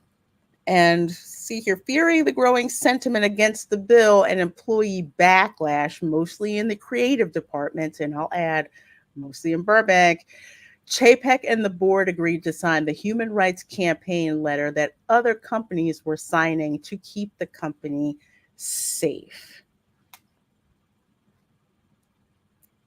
And then, of course, you had the Imagineers, who were supposed to move to Florida. Some of them did not want to move to Florida after the quote unquote "Don't Say Gay" blow up. So let's see. Kiss My Grit says Iger definitely didn't expect Disney stock to soar the way that it did under Chapek. So that's why Iger defied Chapek on Don't Say War with Florida and ignited negative PR with help of LaTondra Newton. Yeah, because it was making him look bad. That stock price, the same way the stock price in the toilet is making Iger look really, really freaking bad. How many billions in stock value, I think, has been wiped out since Iger came back? It is not a small amount at all. But then again, that's why Pelt stepped in. But let's see, Chapek did not sign the letter initially, which led to more issues. At that point, he and the board decided to sign and donate $5 million to the organization. That's a hush money. Then the CEO took it further with a letter to employees saying that he let them down and would do better. He stopped political donations. This set off Florida Governor Ron DeSantis and eventually led to the Reedy Creek situation. During this time, Iger told CNN, "To me, it wasn't about politics. It is about what's right and what's wrong. And that just seemed wrong." This, of course, caused Chapek to be angry again. And not just Chapek, but Iger basically spit in the face of the voters in the state of Florida. And Iger also made the mistake of thinking that Florida was California. And I know there were a lot of people who were just like, oh, Florida, they can't live without Disney, and they would be nothing without Disney. Look, even my relatives say to this day, Disney stole that land from the state of Florida. Disney is not the way that it was running, in the 90s. It's like there was some animosity towards Disney, but for the most part, they were pretty much a good neighbor. With Iger in charge, they were not good neighbors. And the fishermen, like out in Manatee County, could give a crap about what's going on with Disney in Orange County. They don't care. As far as they're concerned, Disney can burn. That is literally the attitude. And it doesn't help when you do something like this to basically say you Hicks in Florida are wrong for wanting to control discussions about, to borrow Pro's phrase, discussions about bedroom issues when they are not mentally capable or mature enough to have those decisions. How dare you tell the people of the state of Florida how to raise their children? Can I go back to that statement too? Just during the time Iger told CNN, to me, it wasn't about politics. It's about what's right and what's wrong. Politics is about what is right and what is wrong. That's the dumbest statement ever. How idiotic, ironic, hypocritical, whatever the word is that you want to use, that's stupid, because politics is very much about what is right and what is wrong. It's people choosing one side of an issue that they believe is the right side. And what what brings politics to the head is that this group believes they're on the right side and this group believes they're on the right side, and each group believes the other group is on the wrong side. That's what politics is, you dummy Bob Iger. Of course it's about politics. Oh, I mean, it doesn't matter which side you're on, it's still about politics. So he believed that seemed wrong, and the entire state of Florida believed the other one that he was wrong. And because, by the way, that particular bill, that particular piece of legislation was supported vastly by the electorate in Florida on both sides of the aisle. I believe it was over like 58 or 60 some odd percent of Democrats supported it, and like 90% of Republicans supported it as far as voters in the state. So clearly Disney was on the wrong side of that issue. And a lot of people don't know this, but for the SIFTOD issue, the RCID issue, that wasn't that wasn't new. It was looked at every single year in legislative sessions as to whether or not the RCID should stay as it was. And that is why Disney kept giving money to the legislation, because it was literally threatened every single year, but Disney always knew that they would have enough money to pay politicians to stop it. But it's not like it was a new thing that it was being looked at for the first time just because of this particular piece of legislation. It just was brought up in the news because this is the first time that it got very, very serious and obviously became real and got changed. But the change that did happen was long overdue. Reedy Creek Improvement District should have never had what they had for as long as they had it. First of all, they never even met their end of the bargain from 1967 because they didn't build the city that it was formed for. They put in a great deal of the infrastructure as far as telephone lines and electric and all that other stuff. But initially, all of that stuff was put in because they were going to build a city. And that city did not happen. However, I will say this. There was going to be a city. There is a city park now, right in the middle of Epcot. So they finally built a really, really bad city park with lights that don't work. And a big outdoor Starbucks with no cover, but it's got charging ports, though, right? Oh my gosh! To add to what Ryan is saying as well. Here's the other thing about the state of Florida. Disney got that land under dubious pretenses. Let's put it to you that way. You also had a state at that time that was looking at all this money, Disney money, and basically saying, okay, yeah, what do you want? We'll give you whatever. We'll give you whatever you want. We won't have to pay people to go out and, promote the state of Florida. We get all this Disney money. Then go back on YouTube and look at video from that time period when it was reported that Disney was buying that land, and see, the Florida, the governor, the mayor, all of them were like, yes, we want all this Disney money. It's like the deal with the devil. You don't find the details out until you've already signed everything. And that's what happened.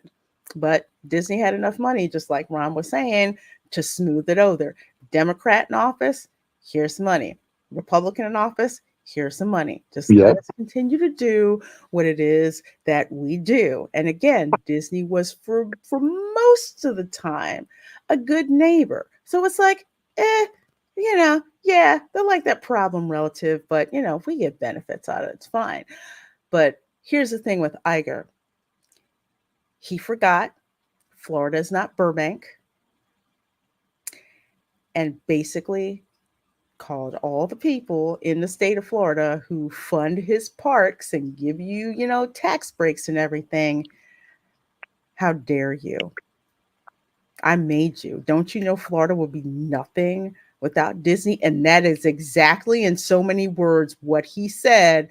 So it's like, oh, really? You're going to talk to us like that? After, we go through all of this to, keep Disney World open so you can get money. Maybe we should look into that Reedy Creek Improvement District. And why is it that you get all these breaks that Universal doesn't get? Meanwhile, Universal is like, pop the popcorn. And let's see how this is going to go. And it did not go well, just as Andrew from Legal Mindset, who is actually a Florida lawyer who deals in special districts, said was going to happen. That man.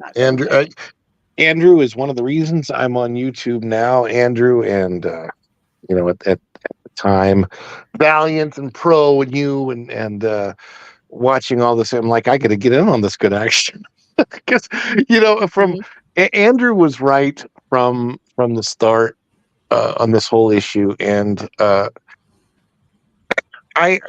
thing I like about Andrew, somebody who a lot of people wouldn't even know, but I mean, finally a guy comes along with some sense enough to put Disney in their place, and he has, and they've done it. It's funny because for the longest time, Disney had the reputation that their legal team could not be beat by anybody. Like that was their reputation. Oh no, they've got Disney lawyers. I mean, I remember it's, you go back 10 years and it's like, oh, Disney lawyers. Well, guess what? The Disney lawyers over the last 5 years, at least, have not had a good record at all. And that's a good thing too, because they haven't been on the right side either. I mean, when it comes to look at this Gina Carano situation. Did you see Andrew? He's just like shooting stuff down, like, yeah, that's not gonna work. Yeah, that's not gonna work. You New York and California and DC lawyers, you have no idea what's going on. And let's see, they picked the one Florida lawyer who has no knowledge, like the dumbest Florida lawyer that they can pick to go and do all that. So that was just great. But again, that was the straw that broke the camel's back. And I have to mention this. This is so funny. You had talked about there are specials on YouTube, and I can't remember. There's one that actually is out of Great Britain, and it's from 1970. I was watching it not that long ago, and the host was the host had a mustache or something. It was funny because they were talking about the standards that Disney has and like how he couldn't look the way he looked and worked for Disney at that time. He could now, but they were interviewing locals and they were saying what do you think of the fact that, and at that point in time, again, still the city thing was supposed to happen. A lot of the talk about Walt Disney coming to Florida in 1970 was the city that was going to be built. Locals were pissed. They didn't care about a little theme park too much, but a city that was going to ruin their view. I mean, when you go out to Windermere and you see what Windermere was, back in 1970, it was orange groves and farmland, and there were a lot of people that had retired in what they considered to be paradise long before Disney ever got here. And I mean, they were just very much not thrilled with the fact that Disney was going to end up being in their backyard and basically ruin their entire lifestyle. And jack up the price. Can I just say Dan Newland, his law firm sponsors all the Trump billboards around Orlando. That's hilarious. That's really hilarious. I'm like, what's this big, huge electronic Trump billboard that says, sponsored by Dan Newland? I'm like, oh, okay, cool. Well, let's see. Let's start to wrap up here a little bit. So Iger said he put Chapek and Disney behind him, but he didn't. Even after Iger moved on and would reportedly not initiate conversation about Chapek, he didn't shy away from offering his negative opinions when asked. So again, another bitch move. We're going to take pot shots at you. Although we're supposed to be gone. Mr. Iger insisted he'd put Disney behind him and vowed not to talk about Mr. Chapek unless others brought him up. Evidently, many did, and Mr. Chapek fielded a steady drumbeat of unnerving calls from people who had met with Mr. Iger. They told Mr. Chapek that Mr. Iger had heaped criticism on him and wanted to talk about little else. So he could not keep Bob Chapek's name out of his bleeping mouth. Wow. Welcome to Pettyville. I mean, gosh, he was like a stalker X. I mean, Mark Daly says DeSantis was a JAG lawyer. Yes, Iger was a weatherman. You knew that fight was going to end that way. That is true. People keep forgetting. Forgetting that DeSantis is a lawyer. But yeah, think about that. It's like all you want to do. Yeah, it's like that ex. They can't get over that they broke up, that you broke up with them or they broke up with you. It's like they have to keep talking about it, and they just won't shut up and talk about anything else. But let's see, the situation came to a head after the Q4 investor report in November 2022. I remember this. Both Disney Entertainment co-chairs Alan Bergman and Dana Walden, I still think Dana Walden's going to wind up being a CEO if Iger doesn't still hang around, talked to Iger, and Walden asked him if he would return. Iger said he would if asked. The board voted unanimously to bring Iger back.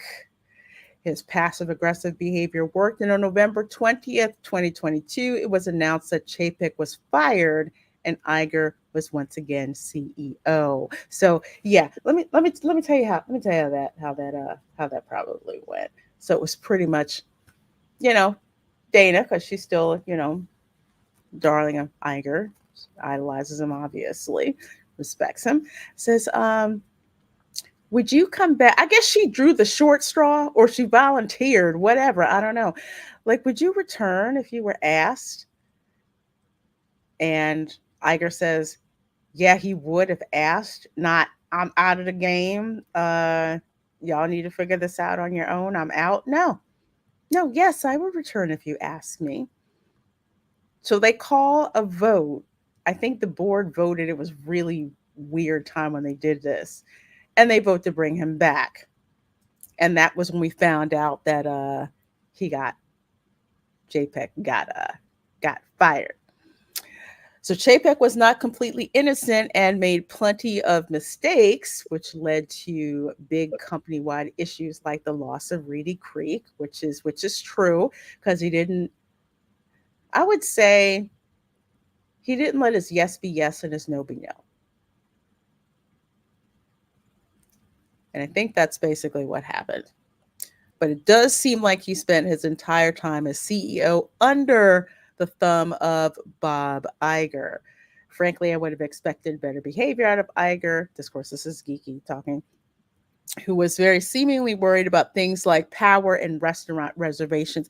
Yes. So in the New York Times article, okay, they bring up the fact that Iger drives a silver Porsche with a license plate saying it's their life after license plate holder is their life after Disney. Iger's worried about losing his power and if he's going to be able to get restaurant reservations. So let me kind of explain this a little bit better. In LA, it's a big deal about being able to get restaurant reservations at the hottest restaurants because that's where all the industry people huddle at.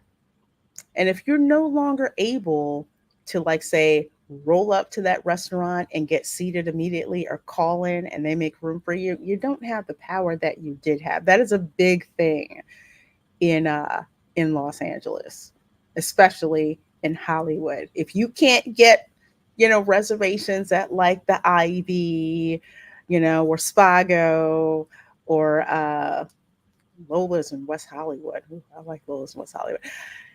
If you can't get reservations to that, you're pretty much no one in that town. And wow, this guy's worried about powered restaurant reservations as opposed to the Walt Disney Company. Just and by the And way, that, he was hating on the fact that the CEO of CBS, made more money than him. oh my gosh.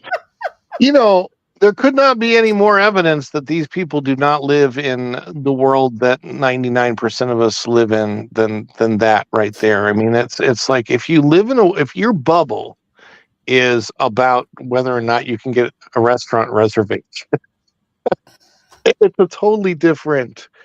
Like normal people don't think that way. Like it's No, just not in our daily lives. And if you can't think the way normal people think, you cannot relate to your main audience, which is, I think, why Disney's priced themselves. They made just a lot of mistakes because they don't have anybody there who relates to their guests, to their audience, to their patrons. They don't know what we think. Even though we're putting it out here on YouTube and we're telling you we want this way, they don't care. They put a statue up of Walt overlooking the Epcot that he never wanted, acting like he's smiling with incredibly bad lighting coming from underneath him. And they think that they have monster done the lighting. public a great service. And it's an insult to Walt Disney himself. Somehow, maybe it's his roots. Maybe it was his Missouri upbringing. You know, he came from a very, very humble beginning. Maybe he just never forgot where he came from, but Walt knew the American people. And it just seems like the company today just doesn't have a clue what the average American thinks like. No, or how Disney or Walt Disney World used to always be an attainable place to go for middle class families in America. Walt loved America. Walt loved the American family. He didn't come from, from money. He wanted to have a place where, he's willing to take your money because that's what the park's for, but wanted for it to be a place where everyone could go. And for the longest time, one of the hallmarks of being middle class in America was being able to go to Walt Disney World at least once.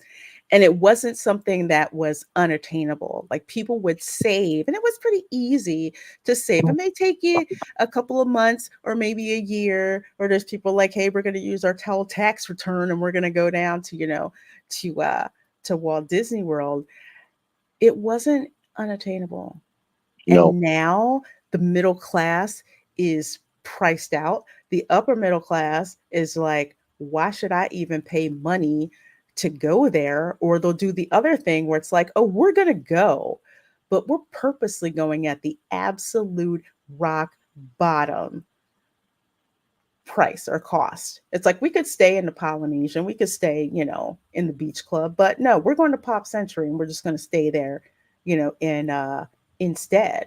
And they're going over, after the 1% want to go, and they're just like, okay, the people who could pay to actually go to actual Europe, that's who they want. And they just treat the 80%, we'll say the 80% of the people that make up the majority of their revenue, and basically saying, we don't need you. Yeah. We don't need you. We're going to make it harder and harder and harder for you to get. When you do struggle with your family and you struggle or maybe go into debt or whatever to take that Disney vacation that you've been struggling to, you've promised your family, you promised them, we've done this, we've struggled, we have put all this money into, and of course you go on the vacation, you're stressed now because of all the money that you put into it, and it's not up to. You get to the Magic Kingdom, for example, on the 7th, you get to the Magic Kingdom, you paid all this money, finally get there, and you find out that 4 of the main rides are not operating when you get to the park, and none of the rides are operating all the way through and like until 2 o'clock in the afternoon. And that causes stress. And then the kids, they can't go. And this, I mean, and you wonder why the fights are starting to break out and why there's scares of what, a fight breaks out and somebody hears a pop, and there's big scares in the park that are going on now. It's it's coming to a head because the Walt Disney Company is losing its magic. The Walt Disney World is losing its magic. And you and I both go there, so we know when it's decorated for Christmas and you step on Main Street in the evening, and it's yes, there's still that magic ambiance that's there. That was built by the Imagineers in 1971, and is fortunately pretty much maintained. But it's after that. It's once you get deeper into the park. It's once you start dealing with the cast members that have attitudes. You're like, what? This is not Yelling at the fantasy people, world it's supposed to be. yelling at people like they're freaking, drill sergeants, and just with the prices. And even last night when I was streaming, having attractions that are shutting down like an hour before the park closes. I mean, I'm thinking we're going to get off of the Transportation and Ticket Center. I see like Carousel of Progress, running. I'm like, hey, we're going to go to Carousel of Progress. No, guess what? They shut down Carousel of Progress an hour before the park closed. It's like, I'm sorry, you mean to tell me people spend all this money, like we're local, so it's much, much easier for us to go. But it's just like, if you spend all this money to get there, all those freaking rides need to be open until the park closes, unless they're under refurbishment or something like that. But that really, really, really freaking irritated me. And I'm just a local that happens. I can't even imagine what that's like, where people are traveling from out of town. And then people are stuck on their darn phones, because you have to use your phone to do everything, because Disney's IT architecture is garbage. It is a joke of the IT community. I can't tell you how many people I worked with who come back from Disney and were just like, man, did you feel like you were working because of all the things going wrong with the tech? And they're just like, yeah, that's exactly what we felt like. But it's just, it's such a hassle. And again, with everything, with the phones, how hot it is. I mean, well, it's always been hot, but people are freaking frustrated, and the value is not there. The value isn't there. Remember when you used to, regardless of what level of Disney hotel you stayed at, you got 3 extra hours, magic hours. extra magic hours. So being in the parks until like 3 a.m. we're just like, this is great. Oh You had man, that extra, that used to be the best. And they would bring out like Mickey and Minnie and the other characters. I remember Goofy was out in his pajamas, and they would bring out like Peter Pan character. Oh my gosh. It was just wonderful. yeah, it's weird to me that how quickly it's gone downhill. And I say since the pandemic, but it was happening before that, and I personally did not see it myself. Now that I can look back, I can see it goes all the way back to around 2013, 14, 15, somewhere in there, when they started closing stuff down at Hollywood Studios, that I realized now was far superior than what they put in its place.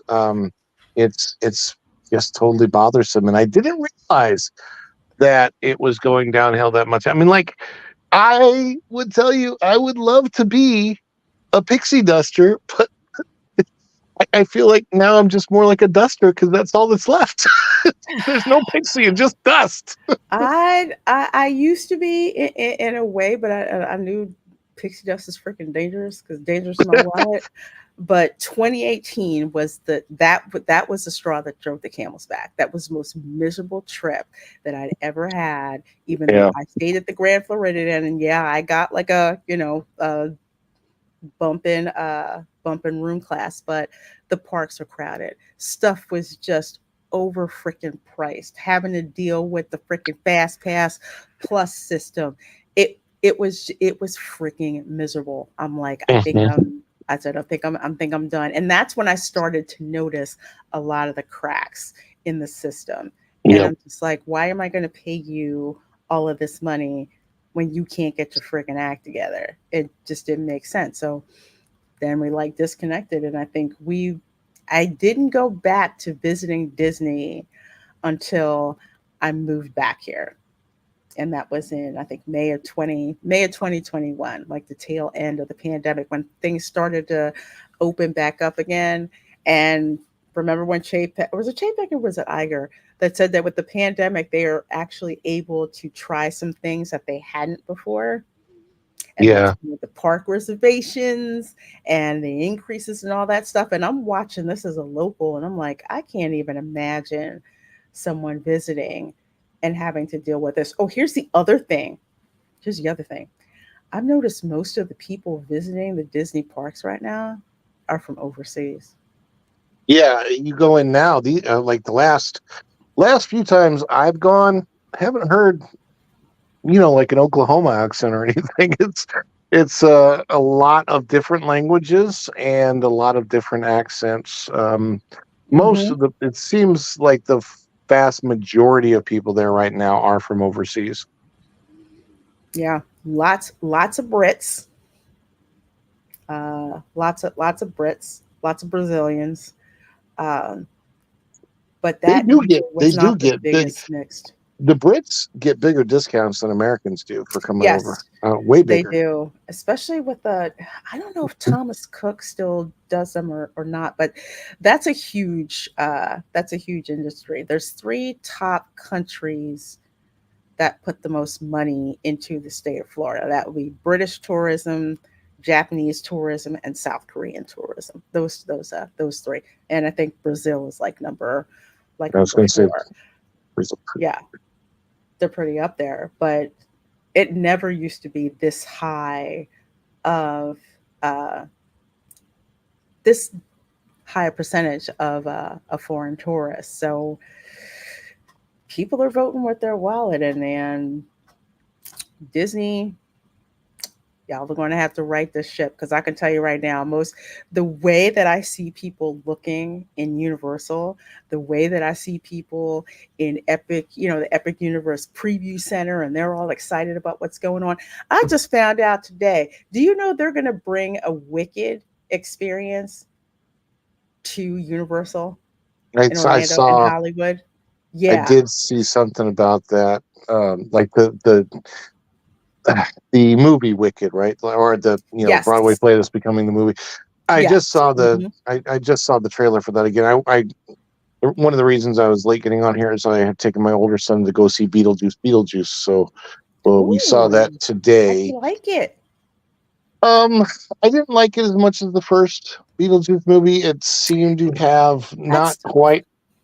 I mean, Jenna Ortega is fantastic. She is a fantastic actress that I think will have a brilliant career doing much more stuff outside of like the Wednesday and this kind of a dark, like her character was nothing like Lydia.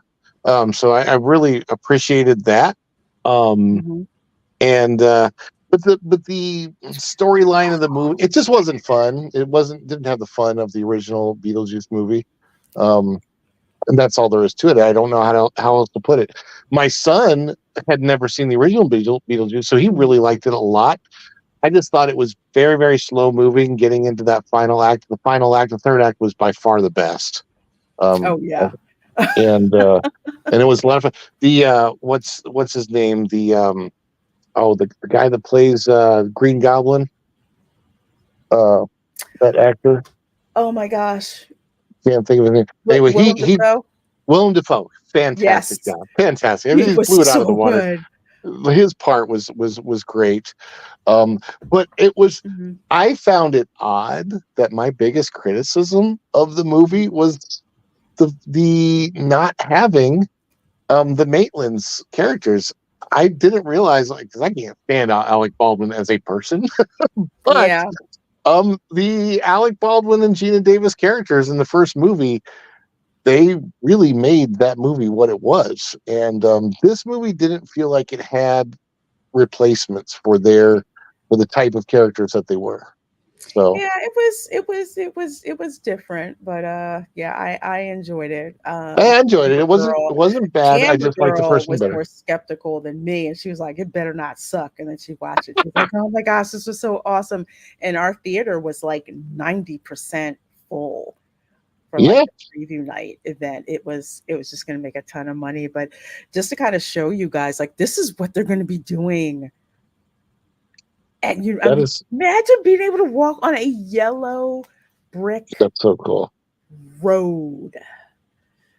I always And joked that they should set this play instead of Oz. They should set it in Boston, and then they could just call it Wicked Awesome. wicked awesome. It's just a wicked awesome thing. Oh my gosh, this is going to be so freaking awesome. It really is. My daughter's like a theater nerd, so I've already been told, because I paid money to take her to the theater in New York to see Wicked. I fell asleep and then woke up when there was a dragon flying around. I'm like, okay, I'm awake now. But she's super. It is crazy how much anticipation there is about Wicked, and the fact that they're dropping this experience in Universal Orlando and also over in Hollywood. But this is included in park admission. It's like a extra. I had no idea that they were going to do something like this at all. But it's this add-on value, that Disney really needs to get back to. And yeah, the Iger needs to get the heck out. They need somebody else. They really Yeah, do but need somebody I else. mean, when we talk about grass is, not always greener, I'm really worried if Dana Walden comes in, it's just gonna, Mm, it's that's bad. It's really bad. it's going to still remain the same, Seth. I hope.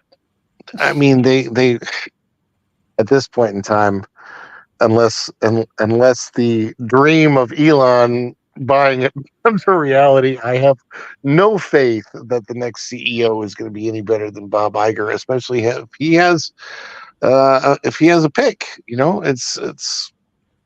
It's I don't know.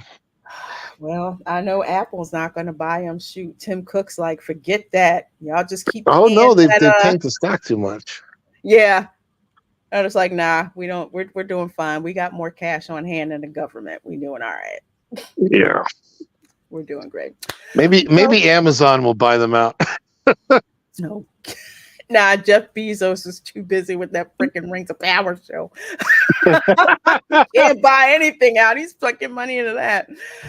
Oh, well, folks, thank you so much for hanging out here on the Spice Lounge show, where we talk about pop culture and media with, those hot takes and that spicy conversation. Ron, thank you so much for popping in. Where can the folks find you, and what do you have coming up?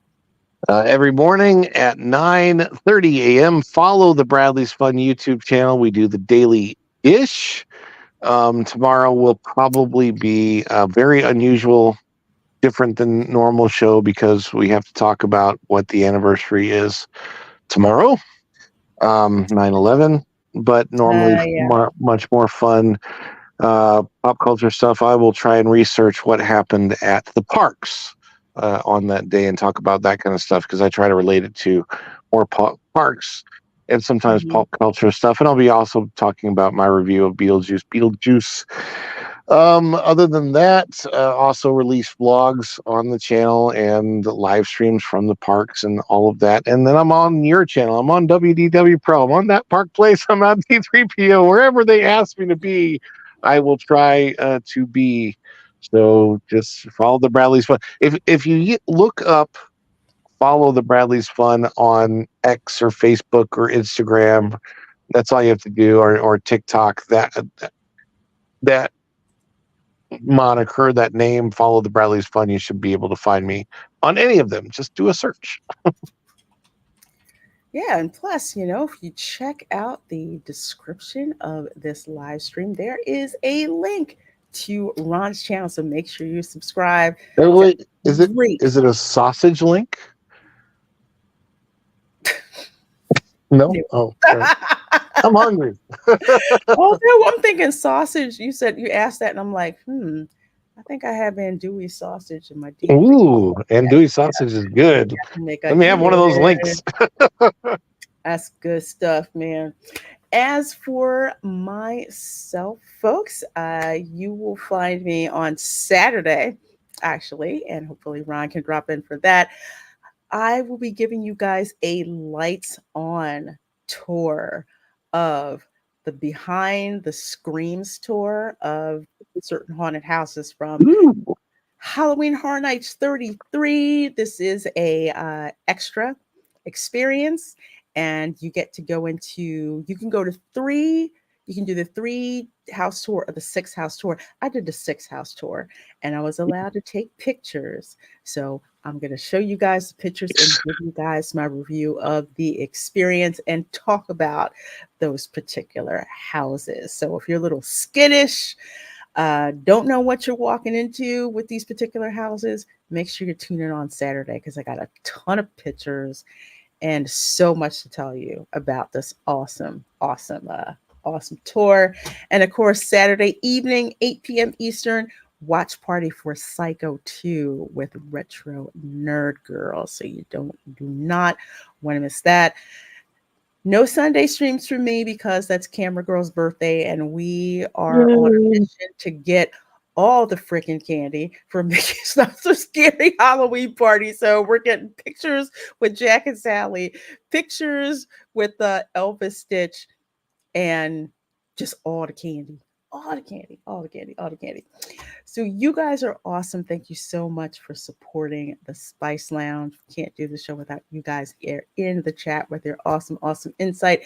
If you're watching the replay, please do drop a comment. Let us know how you like the show. And of course, we will see you next time. You guys keep it spicy. Bye. All right, everyone. Let's tidy things up. Autobots, start your engines!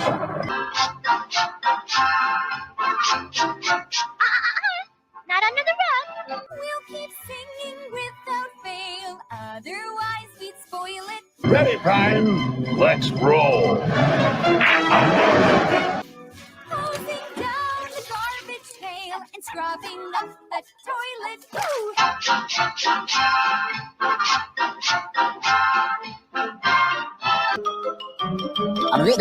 That's all, folks.